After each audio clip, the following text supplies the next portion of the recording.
भारत के प्रधानमंत्री नरेंद्र मोदी जी का नाम दिया है, भारत के गृह मंत्री अमित शाह का नाम दिया है, भारतीय जनता पार्टी के राष्ट्रीय अध्यक्ष जेपी नड्डा का नाम दिया है।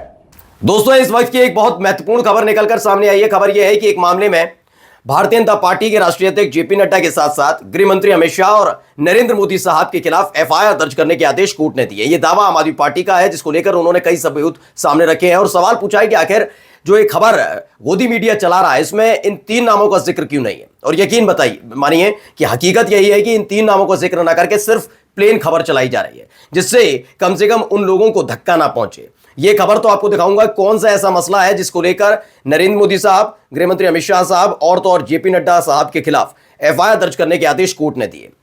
इसी के साथ कई और महत्वपूर्ण खबरें भी हैं दोस्तों, जिसमें मैं आपको दिखाऊंगा कि कैसे परीक्षा पर चर्चा के नाम पर करोड़ों रुपए फूंक दिए जाते हैं। अगर इतना पैसा इस देश के सुनहरे भविष्य को उज्जवल करने के लिए किया जाता तो पढ़ाई लिखाई भी बेहतर होती, लेकिन ऐसा नहीं किया गया। और तो और गोदी मीडिया की हरकतें दिखाने जा रहा हूं कि कैसे खोलकर अब मुसलमानों के खिलाफ गंदगी उगलने का काम किया जा रहा है, क्योंकि यह होली तक का ही समय है कि कैसे वो अपने आकाओं की नजर में उठ सके। नमस्कार, मैं हूं प्रज्वल गौतम और आप देख रहे हैं the live TV. The live TV, सच सबसे आगे। पहले एक खबर दिखा रहा हूं। संजय सिंह है, आम आदमी पार्टी के सदस्य हैं, उन्होंने लिखा नरेंद्र मोदी, अमित शाह, जेपी नड्डा पर दर्ज होगी एफआईआर, कोर्ट का आदेश है। भैया अब चलाओ खबर। देखिए, ये पूरा का पूरा कोर्ट का आदेश का उन्होंने दिया है कि कैसे क्या क्या हुआ है, वो मैं अभी आपको समझाऊंगा, लेकिन दोनों सबूत उन्होंने सामने रखे हैं। कोर्ट ने आदेश दिया है कि नरेंद्र मोदी, अमित शाह और जेपी नड्डा के खिलाफ भी एफआईआर दर्ज होनी चाहिए। सोचिए, गृह मंत्री अमित शाह के खिलाफ एफआईआर दर्ज करने के आदेश, प्रधानमंत्री नरेंद्र मोदी के खिलाफ एफआईआर दर्ज करने के आदेश और जेपी नड्डा के खिलाफ एफआईआर दर्ज करने के आदेश। मैं मान लेता हूं जेपी नड्डा को थोड़ा साइडलाइन करते हैं, लेकिन अगर मानकर चलिए कि ऐसा आदेश निकल कर आया जिसमें प्रधानमंत्री और गृह मंत्री के खिलाफ एफआईआर दर्ज करने के आदेश दिए गए हों, क्या यह खबर मीडिया से गायब होनी चाहिए? आप कहेंगे नहीं, बहुत बड़ी खबर है, लेकिन ये खबर गायब है। सबसे पहले सुनिए क्या कुछ मसला है जिसे लेकर बोल रहे हैं।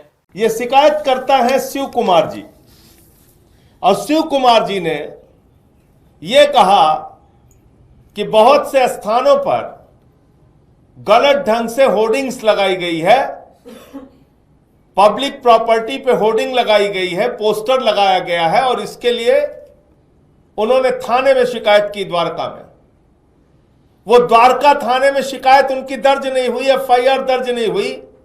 फिर वो कोर्ट में जाते हैं, कोर्ट में भी उनकी शिकायत नहीं दर्ज होती, तो फिर वो 200 की कार्रवाई में आगे की अदालत में जाते हैं। फिर 200 की कार्रवाई में उस अदालत से आदेश होता है निचली अदालत को, और निचली अदालत ये आदेश देती है कि जो मान्यवर शिव कुमार जी का प्रार्थना पत्र है द्वारका थाने में, उस पर एफआईआर दर्ज करो। यह है पूरा मामला। अब आप लोगों ने शिव कुमार जी का प्रार्थना पत्र ही नहीं पढ़ा। सुन लीजिए, अब आप शिव कुमार जी के प्रार्थना पत्र में क्या लिखा हुआ है वो बताएंगे संजय सिंह। फिलहाल देखिए प्रशांत कुमार यादव ने क्या लिखा है। कोर्ट ने पीएम मोदी समेत कई बीजेपी नेताओं के खिलाफ एफआईआर दर्ज करने को कहा, लेकिन उनका नाम खबरों से गायब है। लेकिन मीडिया ने नरेंद्र मोदी, अमित शाह और जेपी नड्डा समेत सभी बीजेपी नेताओं का नाम ही गायब कर दिया। अब खबर क्या है, सुनिए। शिव कुमार जी ने किसकी किसकी शिकायत की है वही नहीं पढ़ा, सुनिए। और आपने खबरें ब्रेकिंग न्यूज चलाना शुरू कर दिया। सुनिए। ये बहुत दुर्भाग्यपूर्ण है, और उन जज साहब का तो अभिनंदन होना चाहिए। मैं कह रहा हूं, बढ़िए, शिव कुमार ने जो लिखी होना चाहिए ये आदेश करने के लिए। भारत के प्रधानमंत्री नरेंद्र मोदी जी का नाम दिया है, सुन लीजिए। भारत के गृह मंत्री अमित शाह का नाम दिया है, भारतीय जनता पार्टी के राष्ट्रीय अध्यक्ष जेपी नड्डा का नाम दिया है। अब ये तीन नाम आपको दे दिए गए हैं, और उसमें कोर्ट का जब आदेश है तो ये एफआईआर दर्ज करनी होगी। आज की बहुत बड़ी खबर है, लेकिन ये खबर गायब है। चलिए, अब डॉक्टर मुकेश कुमार क्या कहते हैं। गोदी मीडिया इस समय होली विरुद्ध रमजान खेल रहा है। पहले एक मुस्लिम अधिकारी ने घृणांत बयान दिया, फिर योगी आदित्यनाथ और उनके जैसे नेताओं ने उन्हें मसाला दिया और फिर पिल पड़े। होली विरुद्ध रमजान का मतलब है हिंदू मुसलमान। इस बार ये दंगे करवाएंगे, सावधान रहना हिंदू और मुसलमान भाइयों। मीडिया की भगवा ब्रिगेड लड़ाने पर आमादा है, मगर आप अपनी समझ इनके हवाले मत कर बैठना।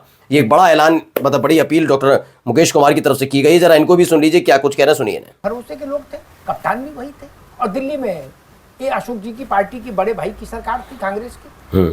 गलत तो नहीं कह रहा अशोक भैया? उत्तर प्रदेश के इतिहास के सबसे गंदे दंगों में से एक दंगा हुआ कि नहीं हुआ? 6 महीने तक लपट चली कि नहीं चली? सैकड़ों लोग मारे गए, हजारों लोग बेघर हुए कि नहीं हुए? बताया जा रहा है कि ये तपिश का खेल है। सोचिए, ये दिन भर यही हिंदू मुसलमान टीवी 9 उत्तर प्रदेश लिखते हैं 2013 में कलेक्टर से लेकर सीओ और चपरासी तक सपा के थे, फिर भी पश्चिमी यूपी में सबसे लंबे समय तक चलने वाला दंगा हुआ कि नहीं।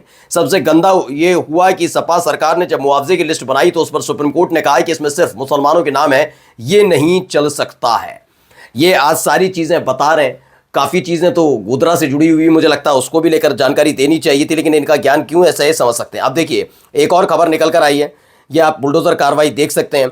ये द मुस्लिम की खबर है। महाराष्ट्र के सिंधुदुर्ग में 15 साल के मुस्लिम लड़के और उसके माता पिता पर लगने वाले आरोप को समझिए। फरवरी में भारत पाकिस्तान मैच के दौरान देश विरोधी नारे लगाए जाने के आरोप में 15 साल के किशोर और उसके परिवार पर केस दर्ज किया जाता है, जबकि परिवार ने कुछ हफ्ते बाद दावा किया कि वह मदरसे में पढ़ता है, उसकी क्रिकेट देखने और खेलने में कोई रुचि नहीं है।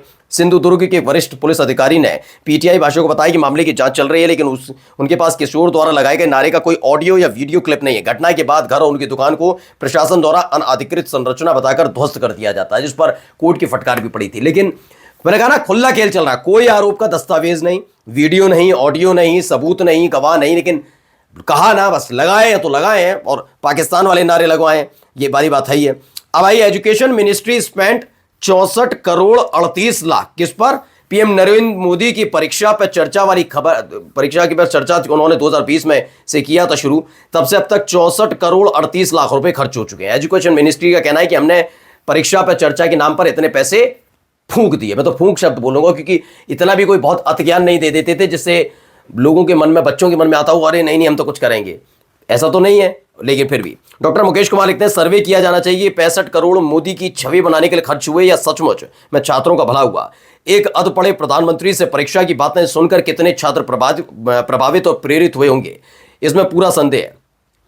अगर निष्पक्ष सर्वे से पता चलता है कि टैक्स पेयर के 65 करोड़ गटर में चले गए हैं तो ये रकम बीजेपी के चुनावी फंड से वसूली जानी चाहिए, लेकिन किसी की हिम्मत है ये सवाल उठाकर भी कुछ कहे। लेकिन हो रहा है, क्या हो रहा है सुन लीजिए। यह मेरे घर में आके मेरे पास एमएलसी बनने के लिए बैठा करते थे 1999 ये बात है, ये पर्सनल है,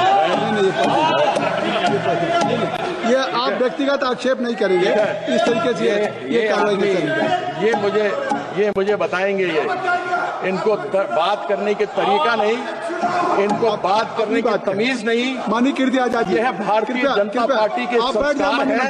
आप कृपया, ये भारतीय जनता पार्टी के संस्कार है। बैठ जाइए। तो कीर्ति आजाद ने पूरी अच्छी तरह क्लास लगाई है। प्रशांत टंडन लिखते हैं, पाकिस्तान टूरिज्म एक्सपर्ट गिरिराज सिंह की प्रशंसा के पुल बांधे रहे हैं कीर्ति आजाद। वहीं डॉक्टर मुकेश कुमार की कीर्ति आजाद ने गिरिराज सिंह के कपड़े उतार दिए। इसे बेल्ट ट्रीटमेंट कहते हैं नहीं, मगर गिरिराज सिंह जैसे नेताओं को इस तरह के इलाज की सख्त जरूरत है। कहा गया कि जरूरत तो है, लेकिन खैर इससे सुधरेंगे मुझे तो नहीं लगता। नमस्कार।